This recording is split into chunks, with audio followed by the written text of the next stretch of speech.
자, 이제 오늘 8번째 시간입니다. 자, 어제 우리 공부한 것들 가운데서 기억에 남는 게 뭐가 있죠?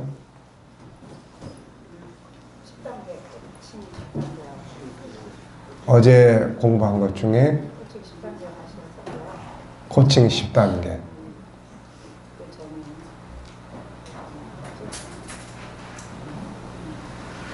네. 하룻밤 자고 훌렁 날아갔어요. 자, 우선 가장 중요한 것은 이 코칭이라는 것이 어렵게 느껴지면 안 돼요. 어때요? 코칭이 어떻게 느껴집니까? 처음에는 굉장히 어렵게 생각했는데요. 네. 일상생활의 대화를 잘 네. 할 수 있는 그런. 일단 이제 저는 코칭은 질문만 잘 한다면 그게 가능하고 쉽게 질문이 예. 좋은 질문을 받아가는 게 제일 중요해요.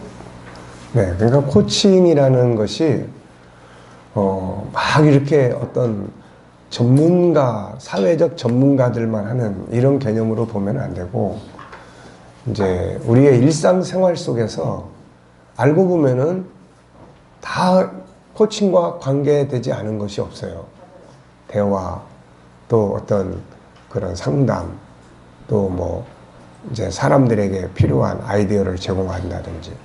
그래서 이제 코칭이라고 하는 것이 좀 친숙해지는, 그러니까 우리가 이제 손주들, 아이들에게 코칭을 하더라도 아이들이 코칭이라는 거를 재밌게, 코칭이라는 거를 쉽게 아이들이 이렇게 인식하고 성장만 해도 나중에 이제 얘들이 커서 코칭이라는 것이 자기 삶 속에서 응용되어질 수 있는 부분들이 굉장히 많거든요. 이게 셀프 코칭, 결국은 자기 스스로 생각하는 훈련을 하는 거니까. 그리고 생각하고 답을 찾고, 이제 이런 것들이 바로 코칭의 기본 원리예요. 그러니까 우리가 이제 코칭을 통해서 기본 원리를 친숙하게, 그래서 코칭은 나 중심이 아니고 상대방을, 그 상대방 속에 있는 답을 이렇게 끌어내주는, 이게 굉장히 중요해요. 아기를 낳도록 산모가 유도해 주는 거죠. 이게 산파가 유도해 주는 거죠. 이거를. 그러니까 결국은 상대방의 재능을 개발해 주고, 상대방이 뭔가 할 수 있게 만들어 주고, 상대방이 자기 스스로가 능력 있는 사람이라는 것을 인식하게 하고, 나도 할 수 있는 사람이라는 것을 인식하도록 해주는 시스템이기 때문에 이게 굉장히 모든 부분에서, 우리가 보통 그동안에는 이제 코칭 그러면 뭐 일반 회사나 이런 데서 업무적 성과를 높이기 위해서 사용하는 어떤 전문 프로그램 이렇게 생각을 했지만은, 사실은 성경의 기본이 코칭 시스템으로 되어 있기 때문에 우리가 이걸 좀 친숙해질 필요가 있다. 그 다음에 이제 이게 코칭이라는 기본 원칙은 하여튼 상대방 속에 있는 거를 끌어내주는 거다. 상대방 속에 있는 거. 그러니까 상대방 속에 있는 것을 끌어내주려면 뭐가 필요해요? 항상 상대방의 생각이 어떤지를 묻는 게 중요한 거예요, 이게. 근데 우리나라는 유교적 개념이 지배하다 보니까 위에 어른, 아래 아이. 그러면 이 관계가 어른과 아이의 서로 존중함 속에서 이루어지는 게 아니라 지배와 지시의 개념이에요, 이게. 그래서 사장과 직원, 부모와 자녀, 선생님과 학생, 이런 것들이 다 어떤 구조냐면은 지시와 명령의 구조예요. 네. 지시와 명령의 구조. 그래서 옛날에는 자식이 효자는 아버지가 소를 끌고 지붕으로 올라가라. 그래도 이 아들이 그걸 끌고 올라가려고 하는 거를 효자라고 했어요. 근데 지금은 그런 개념이 안 되죠, 지금은. 네, 지금은 실용성, 그 다음에 효율성, 뭐 이런 것들이 사회적으로 굉장히 강화되고 있는 시점에서 그런 말도 안 되는 그런 것들을 강요하거나 이런 것들은 안 되는 거죠, 이게. 그러니까 우리가 이 코칭이라고 하는 것이 이제 이 시대가 요구하는 하나의 이제 인간 관계 시스템이에요, 이게. 그래서 항상 이제 상대방 의견을 묻는 거죠. 뭐, 이거 좀 해. 이게 아니고, 할 수 있겠느냐. 언제쯤 가능하냐. 그러니까 어떻게 보면은 개인주의나 자기 중심이 강화될 수는 있어요. 뭐, 부모가 시키는 대로, 선생님이 시키는 대로. 이미 학교에서는 선생님이 시키는 대로 이제 안 되는 시대가 이제 됐어요, 이게. 그러니까 이제 이런 속에서 우리만 그런 구조를 따라서, 어서 오세요. 고생하셨네. 네. 네. 그러니까는 그런 부분들이 이제는 우리도 개념을 바꿔야 되고, 이게 이제 왜 중요하냐면은, 이제 그때 당시에는, 옛날에는 이제 산업 구조도 마찬가지였어요. 산업 구조도, 사장님이 언제까지 이거 다 해놔 그러면은 그대로 빨리 건물을 지어 그러면은 빨리 짓고, 그 다음에 싸게 짓고, 이런 데서 수익을 창출을 했어요. 근데 지금은 이제 시대 자체가 바뀌면서 이제 기계가 하든 말 잘 듣고 시키는 대로 하든 이런 거는 이제 기계가 다 해버리니까 이제 인간은 뭐가 움직여줘야 돼요? 인간은 이제 생각이 움직여줘야 돼요. 생각이. 그러니까 내 생각대로 이렇게 해. 이게 아니고 나보다 더 좋은 생각이 그 사람 속에 있는데 내 생각대로 해. 그러면은 어떻게 되겠어요? 내가 지시한 어떤 건 이루어질 수 있지만 그 사람 속에 있는 더 나은 생각이 밖으로 못 나오는 거예요, 이게. 그러다 보니까 어떤 결과가 옵니까, 이제? 세계 경쟁 시장에서 이게 뒤처져 버리는 거예요. 지시와 명령에 의해서만 살아왔던 사람들이 스스로 생각을 해서 하는 사람들하고 경쟁이 안 돼 버리는 거예요. 지금 우리의 산업 구조가 지금 그렇게 돼 있다고요, 이게. 그러니까 더 빨리 그 다음에 이제 시키는 대로 이렇게 해서 만들어내는 것은 딴 나라가 다 쫓아와서 다 점령해 버리니까. 그럼 이제 결국 선진국으로 가면 갈수록 뭐가 강화됐냐면은 내가 아니고 너, 우리, 이제 이런 개념이 강화돼 있다고요, 이게. 그래가지고서는 그런 부분들이 이제 강화돼가지고 그 속에서 이제 스스로 생각해내서 뭔가를 하는 사람하고 지시한 것만 잘하던 사람들하고 경쟁이 안 되는 거예요, 이게. 그래서 이제 앞으로 먹거리는 거의가 다 노동집약적이 아니죠. 노동집약적인 거는 전부 다 기계가 하니까 이제 배달도 드론, 또 이게 이제 다 현실화되고 있으니까 그러면은 이제 앞으로는 뭐가 더 이제 사회에서 구조가 강화되냐면은 이제 그런 노동집약적인 게 아니라 힘써서 하는 이게 아니고 머리 써서 하는 직업이 이제 발전하는 거예요. 아이디어 싸움. 모든 전반적인 속에서 다 그런데. 그러니까 이제 이렇게 하려니까는 지금 우리 현재 상태는 뭐예요? 우리 현재 상태는 늘 생각하는 훈련을 하고 자기의 아이디어를 꺼내던 이런 나라들, 서구하고 우리 아시아 쪽이 못 쫓아가는 거예요. 못 쫓아가. 네. 그러니까 거의 어떤 이런 부도다, 이런 구조들을 보면은 주로 이제 노동 집약적인 나라들, 아시아 쪽, 남미 쪽, 이런 나라들이 맨날 부도다 어쩌다 이런 소리 나지. 북유럽, 스웨덴이라든지 이런 나라들 부도 소리 나옵니까? 안 나오는 거예요, 이게. 전부 아이디어, 창의력, 개인을 존중히 여기고, 사회적 배려. 그러니까 이제 우리가 결국은 다음 시대라든지 지금 우리나라가 직업이 모자르다. 이 문제를 놓고 보면, 그러니까 이제 정부도 그 5년 짧은 기간에 이제 이 취업 문제를 해결하고 하려고 하다 보니까 우선 쉬운 게 뭐예요? 공무원 증원하는 거. 근데 이거는 나중에 보면은 이게 국가적으로 엄청나게 이게 부담이 되는 거예요, 이게. 그리스가 전에 한번 부도 났었죠. 그래가지고 뭐 구제 금융 받고 이런 부분들인데 왜 생겼냐면은 그 나라에 딱 가보면은 5명 중에 2명인가 3명인가가 공무원이에요. 예, 왜 그러냐면은 유적지가 많잖아. 그러니까 이제 이런 유적지들을 전부 다 이제 관리하는 게 다 공무원이야, 이게. 그리고 이 공무원들이 오후 2시, 3시면 퇴근해, 이제. 그러니까 이런 나라들이 이게 제대로 이게 생산성이 있겠냐고, 이게. 안 되는 거야. 지금 우리나라도 지금 뭡니까? 연금 문제가 공무원 연금이 지금 국가 재정을 엄청나게 계속 쏟아붓고 있잖아요, 지금. 그러니까 이런 거는 생산성이 아니야, 이거는. 이건 어떻게 보면은 임기응변이지 생산성이 아니에요. 그리고 뭐 정부에서 돈 지출해가지고 뭐 노인들 뭐 한 달에 몇십만 원씩 주고 나가서 휴지 줍고 뭐 하고 이런 거. 이런 것을 갖다 전부 다 이제 취업으로 다 생각을 하는 거야, 이게. 근데 문제는 이제 고급 인력들이 들어갈 곳이 마땅치가 않고, 예. 그건 뭐냐면은 우리나라의 산업 구조가 노동 집약적이에요, 이렇게.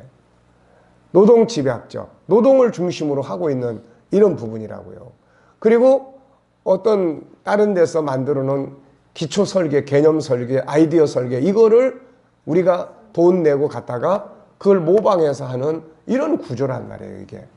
그러니까 이런 구조를 벗어나지 않으면은 취업 문제가 근본적으로 이게 해결이 안 돼요, 이게. 어떻게 해결이 됩니까? 이거 안 되지. 회사들은 자꾸 이제 그런데 경쟁에 밀려가지고 사람을 쓸 일들이 자꾸 줄어들고, 예?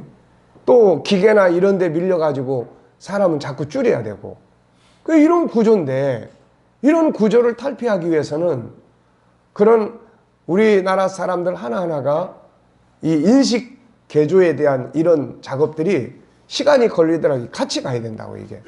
학교 교육 문제, 인식에 대한 문제, 또 개인주의, 이런 것들이, 그러면서 서로 소통의 문화, 목소리 큰 사람이 이기는 이런 거 가지고는 안 돼, 이게. 그러니까 상대방과 충분히 소통하고 상대방의 의견을 끌어낼 수 있는 이런 문화가 이게 만들어져야만 되는 거예요, 이게. 이게 뭐 앞으로 5년, 10년, 20년 걸릴지라도 뭐 이런 문화가 가서 개개인의 아이디어가 뭔가를 끌어낼 수 있는 이런 것들이 중소기업이라든지 뭐 이런 기업들, 대기업은 대기업대로의 어떤 그런 발전해 나갈 수 있는 그런 방향들. 그러니까 이제 이런 것들이 결국 가장 중요한 복지는 돈을 나눠주는 게 아니고 뭔가 사람들이 일을 해서 생산성을 할 수 있도록 만들어주는 이게 진정한 복지란 말이에요, 이게. 우리가 그 어느 나라예요? 베네수엘라인가? 예. 그거 참 이해가 안 되는 나라 아닙니까? 세계에서 기름이 제일 많이 저장이 된 나라인데 결국 그런 거 보면은 생산성이 없는 경제 운영은 결국 그렇게 된다는 걸 보여주는 거예요, 이게. 기름은 사실 생산성이 아니에요, 저거. 기름은 뽑아 올리는데 그거를 갖다가 다시 정제할 수 있는 기술력도 없고, 그 다음에 뭐 그걸 응용해서 다른 것들은 아예 안 해. 왜냐하면 펑펑 쏟아나는 그 기름만 가지고 다 그냥 돈 나눠주니까 그거 가지고 다 무료 주고 다 해버리니까 할 일도 안 해. 기술도 발전 안 시켜. 그러니까 결국은 이런 문제가 뭐예요? 어느 날 기름이 영원토록 지속되면 괜찮은데 기름값이 막 떨어지기 시작하니까 나라의 경제가 막 엉망진창이 되고 지금 저런 상황이 돼버리는 거예요. 예. 그러니까 그게 옛날 독일 같은 나라들이 그랬거든요. 그래서 2차 대전이 일어나게 된 거고 그런 부분들인데, 그러니까 우리나라도 이게 정부가 바뀌더라도 계속 진행될 수 있는 사회운동, 어떤 그런 이런 문화운동, 소통의 운동, 아이디어 창출에 대한 이게, 그런데 이게 항상 정권이 딱 바뀌는 순간 또 뭔가 막 다 뒤죽박죽되고 전 정권은 뭐를 했든 간에 다 그냥 다 그건 폐지돼 버리고 새로운 정부가 또 5년 동안 뭐 또 추구하고 또 하는데, 그러니까 이제 그 다음에 그 정권이 또 계속 유지가 되려고 하다 보니까 또 이게 무리수를 또 이게 이제, 그러니까 이제 이런 문제가 악순환이 되고 있는데, 이걸 뭐 어느 한순간 이게 답은 뻔한 건데, 이게 다 알아요. 그래서 뭐 학교에서도 자율학습, 어떻게 하면 아이들이 아이디어를 꺼내고 하고 싶은 거를 하게 해주고 할까? 이런 문제들이 계속 학교에서도 교육 현장에서도 다뤄지기는 해요, 이게. 그런데 결국은 이런 것들이 유기적으로 다 연결돼 있잖아요. 가정, 응? 사회 문화, 그 다음에 학교 문화, 어떤 소통의 문화, 이런 교육적 현장, 또 사회 현장, 전부 이게 다 연결이 돼 있어요, 이게. 그래서 결국은 교회도 그 중에 이제 한 영역이잖아요. 교회 안에 벌써 한국의 성도들이 한국 국민의 뭐 요즘에 많이 줄었다고 그래도 어쨌든 한 800만 명만 잡아도 한국의 40, 뭐 몇 %예요? 한국의 인구가 5천만이니까 58에 40 어느 정도 되죠? 25%는 1,000만 명에다가 몇 프로예요? 5천만에 800만 명이면은 아니 이렇게 수학을 16%. 네. 그러니까 이게 작은 게 아니잖아요, 이게. 그 속에서 우리 교회들이 이런 운동을 펼쳐가면 그렇잖아요. 상대방을 존중히 여기고 의견을 끌어내줄 수 있고 교회를 다니는 사람들이 뭔가 아이디어를 끌어내는 이런 사람들이 또 그런 오너의 위치에 있고 또 이런 사람들이 있을 때 그런 부분들이 만들어져 나가면 이게 이제 한꺼번에 왕창 이게 문화, 사회 문화라고 하는 것은 이게 왕창 되는 게 아니니까 그렇더라도 그런 방향으로 이제 가니까 세계가 하나에 통합되어 있으니까 지금은. 근데 이런 구조를 가지고는 우리 자녀들이 아무리 애를 써서 공부를 하고 또 뭘 해도 사회에 필요한 공부가 아니야. 그러니까 딴 나라 사람들이 전부 다 우리나라의 학생들이 공부하는 거 보고 다 필요 없는 공부를 하고 있다는 거예요, 전부 다. 전에 세계 그 사람 이름 뭐예요? 세계 석학 중에 한 사람이 와서 우리나라에 그 사람이 누구죠? 그 사람이 하여튼 우리나라 대학 공부하는 거 보고서는 다 필요 없는 공부하고 있다고 이야기를 하고 갔다고 이게. 그러니까 그 사람뿐만 아니라 수많은 사람들이 다 이런 식의 교육은 이거는 우리나라 안에서는 통해 이게. 그러니까 우리나라 안에서는 이 공부 잘해가지고 의사도 되고 검사도 되고 왜냐하면 우리나라는 시험 보는 게 다 같은 경쟁 속에서 하니까. 근데 제품 생산, 세계 시장화 이거에 가면 이제 안 되는 거예요, 이게. 여기에 가면. 그러니까 이게 우리나라에서 지금 우리나라 판검사 또 그다음에 뭐 상위 공무원 또 이런 그룹으로 이제 이런 공무원 쪽에 이런 사람들을 가려고 다들 애를 쓰는데 이거 한계가 있는 거잖아요. 나머지는 뭐 이것도 아니고 저것도 아니고 취업을 해야 되는데 뭐 이것도 안 되고 저것도 안 되고 그렇다고 중소기업 아무데나 이런 데 가가지고 임금이 많이 떨어져 있는데 이런 속에 들어가려고 하지도 않고 이거는 또 이제 다른 뭐 현장 여기도 공사하는 거 보니까 그 외국인들 와서 하고 그런 것 같더라고요. 그러니까 그런 현장은 또 다 제 한국 사람들이 와서 차지하고 있는데 이런 속에서 과연 이게 그거 뭐라 그래? 햄버거야? 토스트야? 이렇게 가운데 샌드위치. 네. 그런 격이 되고 있는 거예요. 밑에 업무는 하고 싶지 않고 하려고 해도 자꾸 줄잖아요. 그것도 임금은 높은데 기술자들은. 그런데 그런 노동들이 이게 쉬운 게 아니잖아요. 이미 우리가 편안한 삶에 많이 익숙해 있기 때문에 예, 그게 쉬운 게 아니에요, 이게. 저도 뭐 모래 상차도 해보고 벽돌도 찍어보고 뭐 하여튼 뭐 공사 현장에서 일도 해보고 또 용접도 해보고 다 했는데 그때 당시에는 그냥 그게 그렇게 힘들다 이런 개념이 별로 많지 않았어요. 그런데 지금은 삶 자체가 예, 편한 삶에 익숙해 있어요. 그러니까 그런 데 가서 새로 배워가지고 오래된 기술자들은 숙련공들은 임금이 높아. 그런데 그렇지 않으면은 뭐 이거 누가 그거 배워가지고 하려고 하지도 않고 그리고 위에 있는 기술 이 아이디어 그룹은 서구 쪽에서 다 움켜쥐고 있고 그러니까 이게 샌드위치처럼 이런 상태가 돼서 결국은 우리나라 안에 회사들이 들어갈 자리도 없고 이제 이런 상태가 되는 거죠. 그러다 보니까 요즘에는 이제 나이가 많이 들어가니까 일본 같은 데서 사람들을 데려다 쓰기도 하고 또 자기 능력을 개발해서 그래도 어느 정도 갖춘 사람들은 이제 딴 나라로 가요. 뭐 나를 필요로 하는 나라로 간다고 이게. 그러니까 이제 그런 부분들을 하고 있는데, 그래서 결국은 우리가 지금 하고 있는 이 코칭이라는 게 내 손주를 그런 아이디어를 끌어내릴 수 있는 사람으로 키운다는 거예요. 이게 지금 이게 그냥 단순한 게 아니고, 이게 학교에서도 안 돼요. 우리나라 학교 구조는 하려면 확 다 뜯어 고쳐야 되는데, 그러면은 그걸 다 뜯어 고치는 순간 선생님들이 수많은 실업자들이 생길 거라고요. 이게 그게 또 안 돼. 이게 그게 그러니까 이런 문제들을 이게 우리나라 안에서 활동할 수 있는 교육 구조예요. 지금 우리가 공부하는 게 우리나라 사람들끼리의 경쟁, 이 속의 구조 속에서 교육이 이루어지고 있는 거예요. 서양 사람들, 외국인들하고의 경쟁, 이거는 안 되는 거야. 이게 그러려면 교육의 구조가 다 뜯어져 고쳐야 되는데, 그게 어느 날 그 안에 뭐 됩니까? 그게 참 어려운 거예요. 그렇지만은 그 속에서 성장하는 우리 아이들이 다음 세대를 만나게 될 거기 때문에, 다음 세대를 만나면은 지금 우리가 생각하는 것보다 훨씬 더 좁아져요. 이게 훨씬 더. 물론 이제 앞으로의 뭐 10년 뒤, 20년 뒤에 과연 우리가 뭘 먹고 살 거냐에 대한 이런 문제들이 많이 토론도 되고, 거기에 대한 좋은 직업군도 나타나고 그러고 있어요. 그러니까 우리나라 안에서의 경쟁을 만들어 나가려고 하면은 일단은 뭐 공무원 쪽, 이런 쪽은 비스무리한 시험이 계속 될 거니까 그거는. 근데 아이디어 싸움은 지금 같은 구조는 안 된다고요, 이게.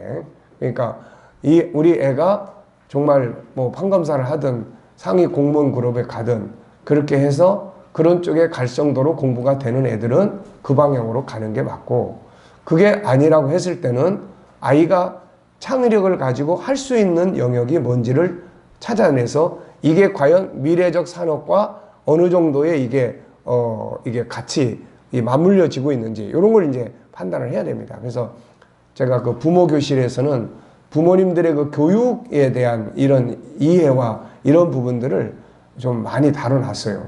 그래서 부모가 미래에 대한 거를 전혀 이해하지 못하고 애들을 동일시한 교육 현장으로 가는데, 상위 그룹은 그래도 나와서 뭔가를 그래도 취업하고 할 수 있는데, 중하위 그룹은 이거는 아니란 말이에요. 그러니까 이 애들은 이 대학이나 학문 쪽으로 계속 보내면 안 돼. 이거는 계속 보내면 안 된다고요. 되지도 않는 공부를 붙들고 씨름해봐야 그거 안 되는 거예요. 이번에 강남에서 뭐 전교 100등 하던 애들이 갑자기 1등으로 되니까 이게 불의가 있지 않냐 해서 그 학교 부모들은 이건 도저히 불가능한 거다라는 거예요. 똑같이 경쟁하고 똑같이 머리 싸매고 똑같이 그러고 있는 애들이 어느 날 100등 하던 애가 갑자기 1등이 될 수 있냐는 거예요. 이거는 도저히 이 학교에서는 불가능하다는 거예요. 그러니까 누군가가 정보를 제공해줘서 그런 시험을 안 봤으면 이건 나올 수 없다는 거예요. 이거. 그러니까 그렇게 할 수 있는 애들은, 그러니까 그렇게 공부해서 상위 그룹을 갈 수 있는 애들은 이제 그런 쪽으로 가면 돼요, 이게. 근데 그것도 아닌 중하위 그룹. 여기서 보통 이제 중학교 가가지고 아이들이 중학교 가잖아요. 초등학교는 요즘 뭐 숙제도 없고 시험도 없고 뭐 그런다고 그러더라고요. 그게 이제 아이들을 좀 이제 그게 서구적 개념을 이제 많이 이제 이식하려고 하는 거야. 근데 이제 문제는 중학교도 그런 시스템으로 가야 된다고 하고, 근데 이게 중학교 가는 순간 거기 시험 본다고 이게 이제. 그러면 거기서 이제 시험 봐가지고 뭐 10등 밑에 뭐 5등 밑에 얘네들은 지들이 그냥 알아서 가는 거야 이게. 그리고 나머지 상위 그룹만 이제 관리가 되는 거예요, 실질적으로. 그러니까는 이런 상태 속에서 얘네들이 밑으로 내려오는 애들이 과연 이게 중하위급 애들이 과연 상위 그룹으로 성적이 올라가지고 우리나라의 그런 경쟁 속에서 우리나라 속에서 살 수 있는 이런 것들이 과연 어느 정도 될 수 있는 거냐. 어떤 사람은 10% 내외다 이렇게 보더라고요. 그러니까 10% 내외라고 할 것 같으면은 나머지 90%는 이제 그 상태에서 이제 또 대학을 가겠죠. 뭐 여기저기 뭐 그냥 자기가 하고 싶은 어떤 전공을 따라서 가는 게 아니라 점수에 맞춰서 그냥 가는 거예요. 그러면 이제 그게 4년 정도 시간을 다 허비하는 거예요. 가서 뭐 놀고 데이트하고 뭐 막 이런 쪽으로 다 이제 가는 거야 이게. 그러니까 그래서 나중에 대학 졸업하고 나서 전에 제가 그 전남과학대학에서 거기서 몇 년 교수 이제 가르쳐 봤잖아요. 그러니까 그때 보니까 거기 이제 전문대학이잖아요. 근데 오는 애들이 고등학교 졸업하고 들어오는 애들보다 4년제 졸업하고 오는 애들이 더 많아요. 이게 애들이. 그래서 그 어느 통계를 보니까 25%예요. 25%. 4명 중에 1명은 그 대학 나와가지고 다시 전문대학에 와서 기술을 배우는 거예요. 전문대학에 와서. 그러니까 그게 얼마나 큰 낭비입니까? 그게. 시간 낭비고 인력 낭비고 또 돈만 들어가는 거고. 그러니까 그런 부분에서 이제는 생각 개념을 대학, 고등학교, 대학 뭐 이런 개념을 버리고 내가 정말로 나한테 맞는 이제 우리나라 그런 뭐 사회적 그런 학문 속에서 공무원이라든지 기타 어떤 그런 부분에 진출하려고 하는 이게 아니라면은 그 정도가 안 된다 그러면은 빨리 내가 잘할 수 있는 전공을 찾아야 돼요, 이게. 그래서 그게 우리나라 안에서 할 수 있는 일이라면은 기술적으로 특화시켜야 되고, 그 다음에 이게 세계와 경쟁할 수 있는 그런 분야라고 할 것 같으면은 해외로 갈 수 있으면 가게 하고, 그렇게 이런 부분들을 통해서 아이디어 창출을 꺼낼 수 있는 이런 이제 교육 과정으로, 이게 이제 독일식이고 이게 이제 다 그런 거 아닙니까? 이제 그쪽에는 다. 그러니까 우리나라도 이제 그런 부분들을 변화를 이제 부지런히 줘야 돼요. 부지런히 줘야, 그렇지 않으면은 몇십 년 뒤에 우리나라가 세계 속에서 뭐 경제 어느 정도 이게 아니고 우리나라 경제가 땅바닥에 떨어질 거예요, 이게. 지금 삼성이라든지 이런 데서 우리나라의 경제에 주식시장에서 20, 30%의 우리나라 주식시장의 20, 30%를 이게 지금 삼성이 쥐고 있는데, 삼성 그러면 결국 삼성에서도 다른 쪽은 자꾸 줄어들고 있고 삼성에서도 전자 쪽, 반도체 쪽밖에는 이게 세계 속에서 수익성이 안 되는 거예요. 그런데 여기다가 지금 중국이 이게 삼성 반도체 갖다 쓰다 보니까 기분 나쁘고 그 시장이 어마어마한데, 그래서 거기다가 돈을 뭐 100조를 투자한다나 어느 정도를 투자해가지고 이제 기술도 빼가고 뭣도 빼가고, 걔네들은 그게 특징이야. 그래가지고 다 빼다가 이제 만약에 이렇게 되고 어느 순간에 누군가가 또 스티븐 잡스 같은 사람이 등장해가지고 아예 반도체가 필요 없는 그런 물건들을 만들어내 버린다면은 우리나라 경제는 이거는 하루아침에 붕괴돼 버려요. 붕괴돼 버려요. 이게 뭐 IMF 수준이 아니에요, 이게. 그게 지금 우리나라의 경제가 그런 대기업 몇 개에 의존해 가지고 먹고 사는 거지, 나머지 뭐 이런 전체적인 틀 속에서 안 되는 거예요, 이게. 그러니까 이런 부분들에 대해서 정부도 심각하게, 요즘 뭐 우리나라 이번에 이제 정부가 분배를 해가지고 이거를 성장의 동력으로 삼는다고 하는 이런 취지를 가지고 복지를 확대시키고, 이거는 참 좋은 거예요. 그렇지만은 그것만 가지고는 안 되는 거야, 이게. 그러다 보니까 지금 뭐 부동산을 뭘 하고 뭘 해도 나중에 결과적으로 보면 우리 같은 서민들, 나 같은 사람이 힘들어. 그렇잖아요. 교회에 채무를 쓰고 있는데 이번에도 뭐 금리를 올려서 잡는다, 뭐 부동산 투자를 못하게 한다, 뭐 한다 하는데 금리 소리만 나면 나는 심장이 덜컹덜컹 하는 거야, 이게. 응? 그렇잖아요. 그러니까는 상위 몇 퍼센트 요 사람들을 뭐 금리 집을 못 사게 한다 이래가지고 될 일입니까, 이거? 그러면 전국의 부동산 시장이 다 죽어버리는 거야, 이거 다. 그래서 나는 그 위에서 정책을 만든 사람들이 난 이해할 수가 없어요, 이 사람들을. 그러니까 만약에 그런 부분들에 대해서 한다면은 집값이 오른 데는 내가 정책을 한다면 난 이렇게 할 것 같아요. 만약에 정책이 그 원 가격, 기존 가격에서 이 집이 뭐 이제 10억이 올라서 팔았어. 그러면 10억짜리가 20억이 됐어. 그러면 이 오른 만큼에 대한 거를 절반을 세금을 내게 하든지, 이게 돼야 되는 거라, 이게.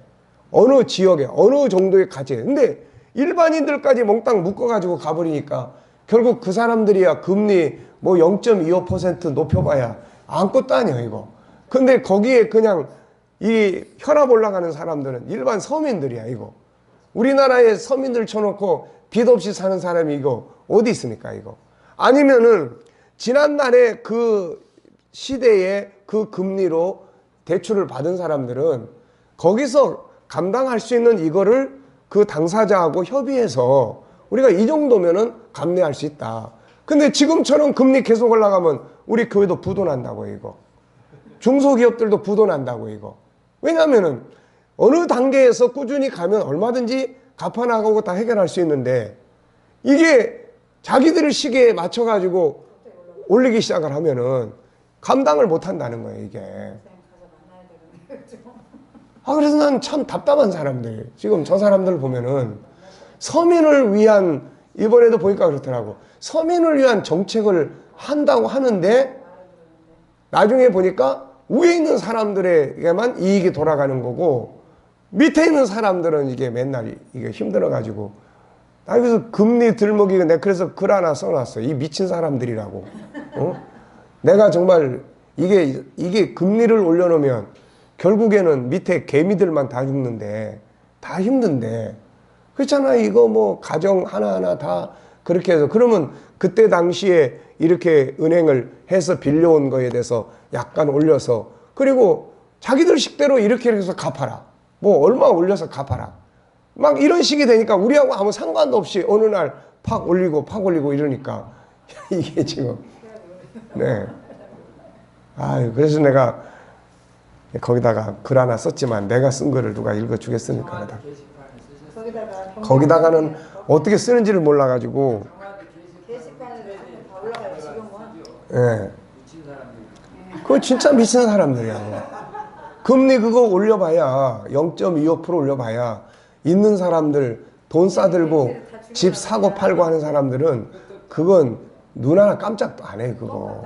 네. 근데 한 달에 몇백만 원, 뭐 200만 원, 300원 월급 받아가지고 살아간 사람들이 금리 그거 올려놓으면은 몇만 원씩 이게 몇만 원이 이게 있는 사람들한테 별거 아닌데 없는 사람들한테는 이게 생활에 항상 이게 치명적인 것들이잖아 이게. 우리도 마찬가지고. 그런 것이 우리나라 제일 공부많이 하고 제일 똑똑한 사람들을 뽑아놨는데 왜 그 정도가 그러니까 그 사람들이 보면은 다 부자들이요. 뭐 아무리 가난해도 가난한 사람들이 정책하는 게 아니야. 그러니까 자기들한테 아무 상관이 없어. 어떤 정책을 펴도.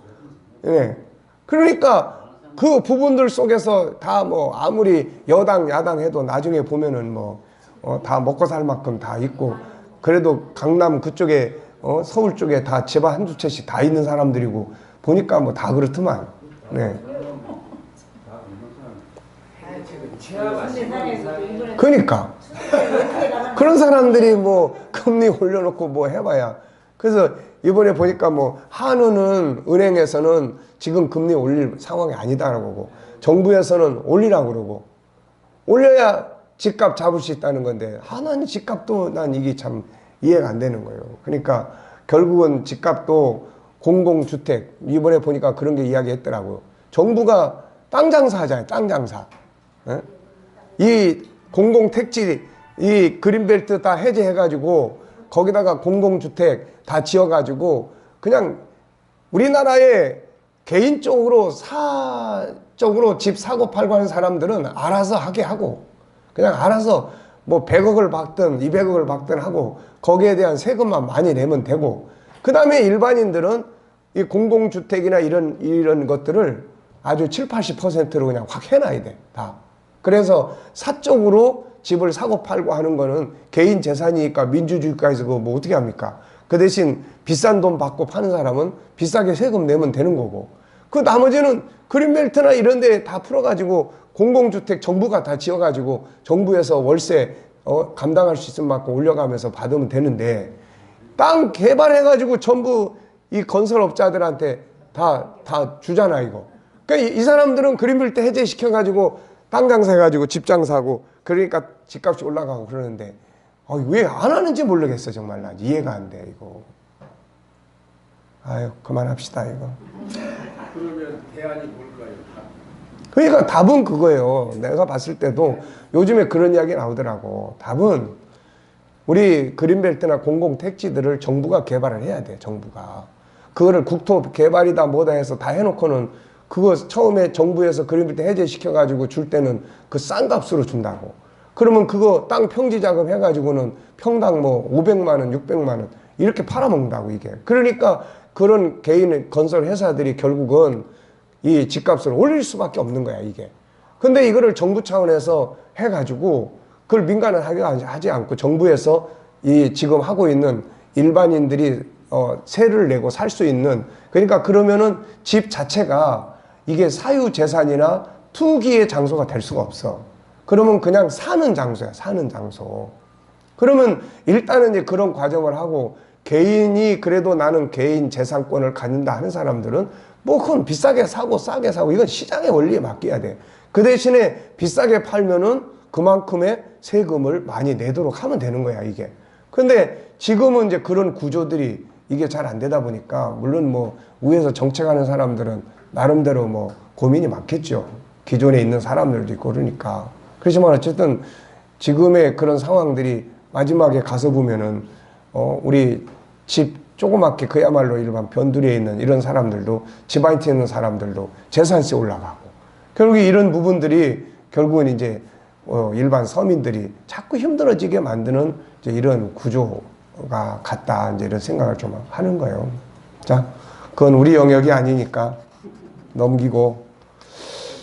자, 코칭에 대한 거는 이제 바로 그런 궁극적으로 보면은 결국은 이게 돼줘야 개인의 의식, 아이들이 자기 생각을 표현하고 발표하고 아이디어를 꺼내면서 이게 이제 결국 창의력적으로 계속 발전을 해야만 이런 부분들이 세계 경쟁, 그러니까 이거 이해할 수 있잖아요.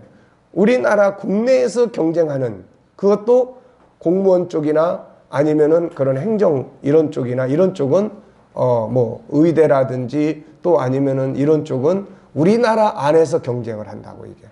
근데 이것조차도 앞으로 의대나 이런 쪽도 결국은 지금 수술도 기계들이 많이 하잖아요. 정밀 기계. 만약에 이런 것조차도 해외 의사들이나 이게 우리나라에 그냥 무역 다 이 개방돼 가지고 들어오기 시작하면은 이것도 이제 심각한 문제가 생길 수 있는 거예요. 또 변호사도 지금 그렇잖아요. 그래서 로스쿨 만들어 가지고 지금 변호사들 엄청 많이 만들어 놨는데 그러다 보니까 이게 이제 변호사가 이게 어떻게 보면은 상위 그룹이 아니면은 이제 변호사들이 월급도 뭐 지난번에 보니까 한 200만 원 선에서 뭐 그런 속에 살아간 사람도 많고. 그러니까 이런 부분들이 있기 때문에 그런 국내에서만의 경쟁 쪽이면은 공부와 상위 그룹이면은 괜찮아요. 그런데 이게 해외와 경쟁을 해야 될 이런 상황이면은 우리나라식의 공부 가지고는 안 된다는 거예요. 이게. 그건 우리나라 사람들끼리 있을 때 몇 점 맞았어. 똑같은 시험 문제 가지고 똑같이 시험 보기 때문에 그건 되는데 이게 산업 현장에 나가서 창의력적인 어떤 그런 것들이 필요로 하는 현장에 갔을 때는 우리나라 교육 가지고는 서양의 구조를 못 쫓아간다는 거예요, 이게.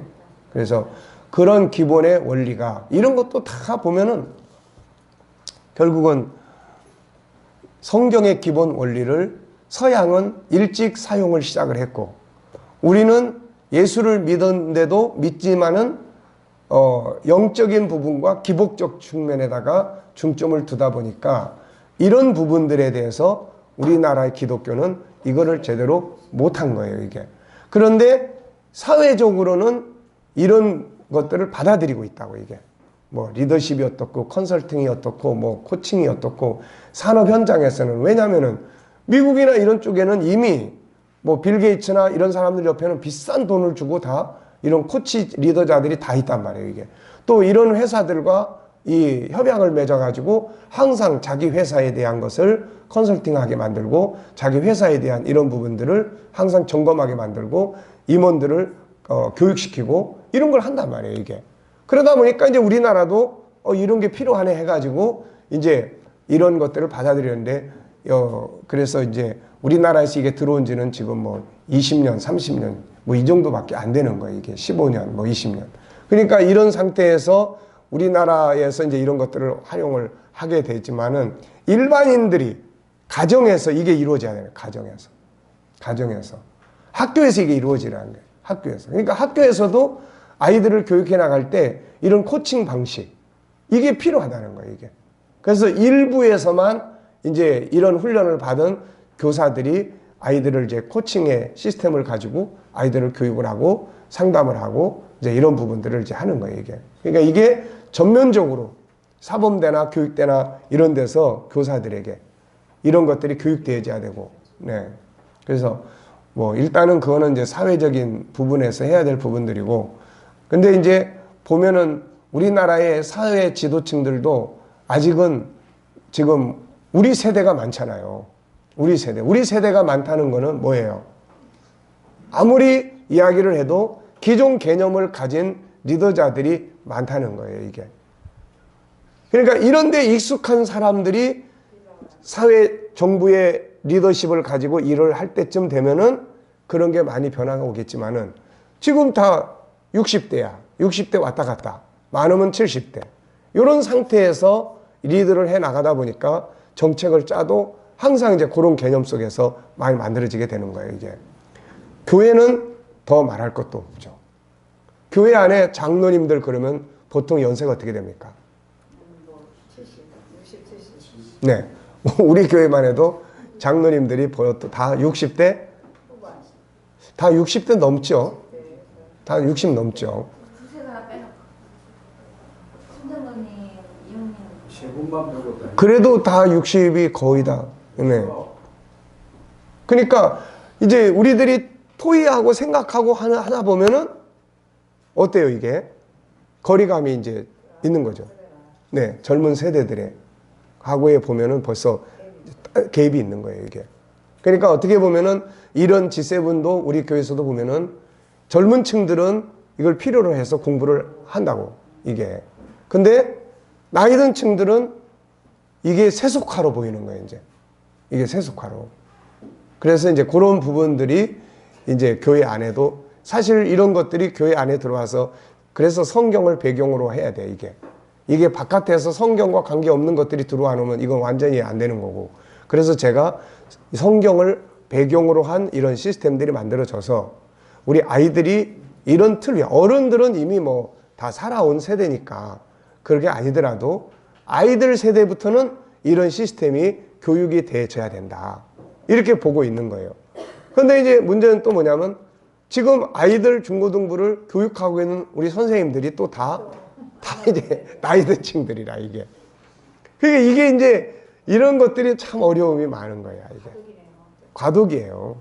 그렇지만은 우리 같은 사람들이 이런 거를 자꾸 이제 해서 성경을 기반으로 해서 복음과 함께, 그래서 제가 강조하는 게 복음과 영성, 그 다음에 이게 이제 같이 움직여줘야 돼요. 그래서 지금 크는 애들은 복음과 영성과 함께 복음 쪽보다도 크는 애들은 이쪽이 더 가까워. 우리는 이쪽을 아무리 이야기해도 이쪽보다는 천국이 가깝고. 그러니까 그래서 자꾸 개방적인 이런 지도자들이 많이 나와집니다, 이게. 한국의 교회가 살아나려면 영성과 복음이 겸해져면서도, 그러니까 그런 일을 하기에 우리 KDM이 아주 딱 맞는 단체예요, 이게. 그래서 하나님께서 이 시대에 우리를 그런 사역을 하도록, 이게 잘 활성화되면 교회가 뭔가 사회에 리더십을 이끌어 갈 수 있는 이런 게 되는 거예요. 그래서 그런 틀에서 지금 우리가 하고 있습니다.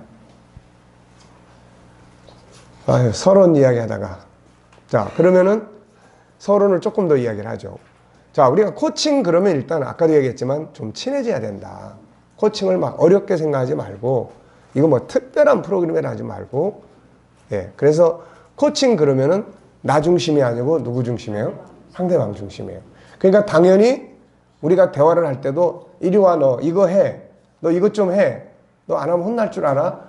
이게 아니고 어떻게? 그래서 항상 우리의 언어는 뭐가 돼야 돼요? 어떻게 생각하십니까? 네, 당신의 생각은 어떠세요? 네. 이러이러한데 네 생각은 어떠냐? 이게 필요한데 언제쯤 어떻게? 이게 필요하다는 거예요. 어이, 이리 와, 이거 좀 해. 이게 아니고 이리 와, 이거 좀 해. 이거는 이제 코칭이 아니에요, 그거는. 그러니까 기본적으로 애들한테도 이러이러한데 네 생각은 어떠냐? 언제쯤 네가 이렇게 해줄 수 있겠니? 이거에 대해서 어떻게 생각하니? 이렇게 묻는 대화법부터 출발을 해야 된다는 거예요. 그러니까 꼭 이 원칙이 아니더라도 우리가 중요하게 여겨야 될 거는 뭐예요? 바로 그런 상대방의 의견을 묻는 훈련부터 하라는 거예요. 묻는 훈련부터. 어떻게 생각해? 자, 한번 따라해 보시죠. 어떻게 생각해? 이렇게 해. 이게 아니고 어떻게 생각해? 네. 이 부분에 대해서 어떤 특징이 있다고 생각해? 항상 묻는 거예요, 이게. 야, 이거는 이런 거야. 감자는 이거고 이렇게 이거. 알았어? 이거 식기 전에 먹어야 돼. 얘는 지금 먹을 생각이 전혀 없어. 근데 우리 생각은 어떻게 해요? 음식은 무조건 따뜻할 때 먹어야 돼. 그러니까 먹어. 알았어? 근데 얘는 지금 안 먹고 싶어. 근데 갔다 오니까 안 먹었네? 너 지금 왜 안 먹었어? 엄마 말이 말 같지 않아? 이렇게 되는 거예요. 네. 그러니까 이런 부분들이 결국은 이제 바꿔야 될 부분이에요. 거대한 문명은 작은 이런 삶의 습관에서부터 바꿔서 나타나는 거예요. 그러니까 우리가 아까 여러 가지 많은 사회적 부분을 이야기했지만은 그런 것들의 시작점은 작은 데서부터 대화법. 네. 옛날에 죄송한데요. 옛날에는 이제 결혼한 딸네 집에 가려면 이제 물론 이제 말하고 가는 경우도 있지만 때때로는 이제 가고 싶을 때 어디 갔다가 와서 들릴 수도 있고 그러잖아요. 근데 반드시 물어보라는 거예요. 언제쯤 올 테니까 가도 되냐 이렇게 물어보라는 거예요. 네. 그러니까 내 입장에서는 참 답답하고 어쩔 때는 꼭 그래야 되나? 그런 생각이 있을 수가 있어요. 요즘에 신방이 참 어려운 게 그런 거예요. 그냥 물어보라는 신방이. 거예요. 제가 처음에 개척할 때는 제가 이제 주일날 설교하고 나면은 월요일 날부터는 이제 계속 사무실도 가고 다 갔어요. 가서 갈 때 콜라도 한 병 사들고 가고 또 아이스크림도 사들고 가고 거의 이렇게 순회했어요. 순회. 그래서 필요하면 공부하고 그러면 이제 아무리 어떤 상황이 있어도 목사님이 오면은 다 반갑게. 네. 근데 지금은 폐가 되는 거야, 이게. 폐가 되는 거야. 그래서 특히 이제 이게 하면서 요즘에는 이제 이게 소통의 창구인데 연락도 없이 그래버리면은 전화하는 것도 마찬가지예요. 지금 우리가 요즘에 이제 디모데 프로그램을 통해서 출결석 상황이 주일날이면 다 이제 체크되고 그러니까 그런 상황 속에서 이제 전화 신방을 많이 한다고요, 이게. 전화 신방을 많이 한다고요. 그런데 어떤 사람은 그거 싫어하는 거야, 이거. 싫어해요. 알아서 갈 텐데. 네, 이런 것도 있고. 요즘에 우리 교회 등록하는 사람들은 거의가 다 위에다가 뭘 써놓냐면 소개하지 마세요. 네. 거의 다 그거 써요. 이제 젊은 층으로 내려갈수록. 예. 그러니까 어떻게 해서 등록을 하는데 소개하지 마세요. 네. 인사시키지 말라는 거죠. 그렇죠. 그래서 그냥 박수만 합니다. 오늘 누구가 등록했는데 박수만 하고. 그 다음에 이게 근래에 와서 더 많아지는 거야, 이게. 예. 연세 드신 분들은 일으켜서 박수 쳐주고 옛날에는 당신은 사랑받기 위해서 태어나 이 노래까지 다 불렀는데 이제는 그런 게 안 되는 거예요. 그리고 새신자실에서 이제 만나서 같이 밥 먹으면서 이야기 나누면 어떤 분은 신방 저희는 필요하지 않습니다. 그래서 새신자 신방하기가 굉장히 힘들어요, 지금. 이게 옛날하고는 그만큼 이렇게. 그래서 우리 지금 여기다가 그 교인 뭡니까? 뭐죠? 장로님, 목사님 교인 새신자 등록카드? 아니, 그거 말고.